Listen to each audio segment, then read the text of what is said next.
একসময়ের অপরাজেয় নেত্রী এবং পশ্চিমবঙ্গের দীর্ঘদিনের মুখ্যমন্ত্রী মমতা বন্দ্যোপাধ্যায় এখন জীবনের অন্যতম কঠিন রাজনৈতিক সময় পার করছেন।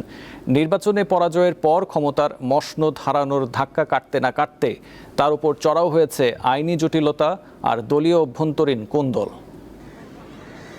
বাংলাদেশ থেকে একটা বড় খুনিকে এসটিএফ অ্যারেস্ট করেছিল, জেনে রাখুন। কথায় কথা বাড়ে, ক্রোধে হয় ঝড়। কথা না বাড়িয়ে সখী যাও তবে ঘর। সহজ করে বললে বেশি কথা বা তর্কে জড়ালে ঝগড়া বা অশান্তি বাড়ে। হিসাব ছাড়া কথা বলে এবার বেশ ভালো ঝামেলায় পড়েছেন ভারতের পশ্চিমবঙ্গ রাজ্যের সাবেক মুখ্যমন্ত্রী মমতা বন্দ্যোপাধ্যায়।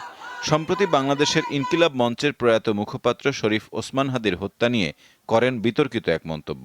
কাকে দিয়ে খুন করিয়েছিলেন, কার কার নাম বেরিয়েছিল, আজ গভর্নমেন্ট চেঞ্জ হলেও মনে রাখবেন আমি তো সবটাই জানি, আমার হৃদয়টাই একটা কথা ভান্ডার।